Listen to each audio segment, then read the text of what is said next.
Coaching સેન્ટરના ભોયરામાં પાણી ભરવાને કારણે યુપીએસસીની તૈયારી કરી રહેલા 3 વિદ્યાર્થીઓના મોતનો મામલો હવે દિલ્હી હાઈકોર્ટમાં પહોંચ્યો છે। રાષ્ટ્રીય પ્રવાસી મંચની અરજીમાં વિદ્યાર્થીઓની સલામતી અંગે માર્ગદર્શિકા બનાવવા અને અકસ્માતના કિસ્સામાં યોગ્ય વળતર આપવાની માંગ કરવાની આવી છે।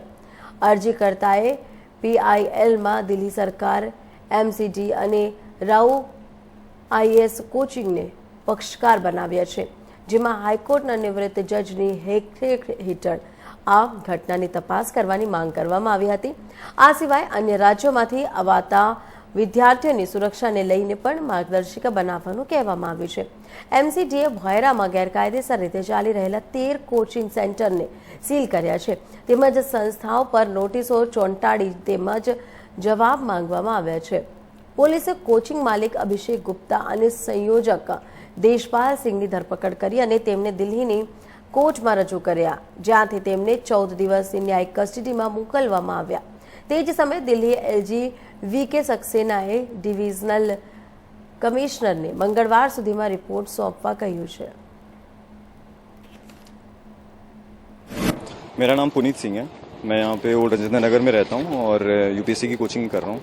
पुनीत, ये बताइए कि यहाँ पर बायोमेट्रिक एक बड़ा इशू आप बता रहे हैं, क्या इशू है? ये एक्चुअली इशू ये है कि यहाँ पे मोस्ट ऑफ द जितनी भी बिल्डिंग्स हैं, जैसे मैं अगर किसी बिल्डिंग में रह रहा हूँ तो उसकी पूरी बिल्डिंग की एंट्री और एग्जिट जो है वो बायोमेट्रिक से कंट्रोल होती है।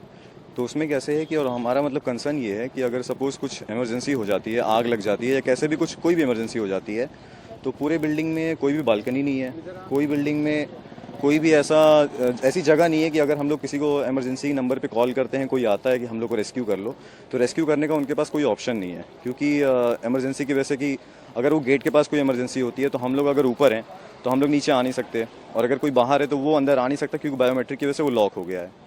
तो मेरा ये मतलब कंसर्न था कि अगर कोई किसी बिल्डिंग में कोई बालकनी नहीं है, कोई एग्जिट नहीं है और एंट्री एग्जिट एक बायोमेट्रिक से कंट्रोल होता है, तो अगर वो बायोमेट्रिक ख़राब हो जाता है तो हमारी लाइफ का या फिर हमारी किसी चीज़ का रिस्पॉन्सिबल कौन होगा? तो वो तो हम लोग सीधा बोल सकते हैं कि जो रेस्क्यू टीम करने आ रही है कि उसने ठीक से काम नहीं किया, बट वो तो ये देखेगी ना कि अगर किसी बिल्डिंग में आए कि हम इसमें जाके बचा कैसे सकते हैं। तो अगर ना बालकनी है ना कुछ है तो उनके पास यही है कि फिर दीवार तोड़ो। तो दीवार तोड़ने में तो फिर जहाँ तक हम लोगों ने इसमें अभी न्यूज़ में सुना कि इसमें 2 या 3 मिनट की वजह से बच्चों की डेथ हो गई, तो दीवार तोड़ने में फिर किसी को रेस्क्यू करके निकालने में तो फिर ये तो मतलब डेथ्स ही हो सकती हैं। तो वही है कि बायोमेट्रिक ऐसा बोलते हैं कि उसके बहुत सारे प्लस पॉइंट्स हैं कि अगर कि आप सेफ रहेगा कि उसके अलावा कोई एंट्री नहीं कर सकता, तो उसके फ़ायदे के साथ साथ इतने ज़्यादा नुकसान हैं कि जो कि कभी भी हो सकता है। और जैसा हम लोगों ने इसमें देख लिया कि एक्सीडेंट इंसिडेंट किसी भी टाइम पे कभी भी हो जा रहा है। अच्छा, ये बताइए पुनीत, क्या ये बायोमेट्रिक सिस्टम जो है वो सिर्फ कोचिंग सेंटर्स में, लाइब्रेरीज में है या फिर कहाँ कहाँ है ये जैसे मैं जिस बिल्डिंग में हूँ वहाँ पे तो है ही बिल्डिंग में, और जैसे जहाँ पे रहता हूँ, और यहाँ पे मतलब ओल्ड राजेंद्र नगर में मोस्ट ऑफ द जितनी भी लाइब्रेरीज हैं, मतलब मैं से एग्जैक्ट काउंट तो नहीं बता सकता, बट 70-75% जितनी लाइब्रेरीज हैं सबकी एंट्री एग्जिट जो है वो बायोमेट्रिक से कंट्रोल होती है। और लाइब्रेरी सारी की सारी बेसमेंट में है। तो अब यहाँ पे बच्चों का ये इशू है कि ये जो बेसमेंट की वजह से हो गया है तो बच्चे लाइब्रेरी में कैसे जाएं?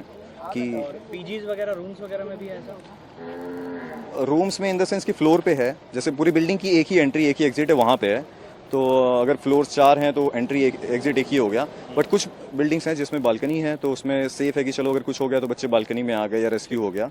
बट जिस बिल्डिंग में बालकनी नहीं है, कोई भी एग्जिट नहीं है, कोई एंट्री नहीं है, तो उनका फिर क्या? बायोमेट्रिक है बट उसका कोई प्रॉपर एफिशिएंसी यूज़ नहीं कर पाते। फॉर एग्जांपल अगर कोई डिजास्टर हुआ, और बेसिकली मैं कई सारी वीडियोस देख रहा था, उसमें कोई भी एक न्यूज़ मतलब एक इन्फॉर्मेशन वो बता नहीं रहा था। जो कल इंसिडेंट हुआ है ना, उसमें मेजर प्रॉब्लम क्या है? मेजर प्रॉब्लम ये थी, बायोमेट्रिक तो था बट वो ब्लॉक्ड हो गया, अब बच्चे बाहर नहीं निकल पाए। लेकिन ये इंसिडेंट को मतलब हम बच सकते थे इससे।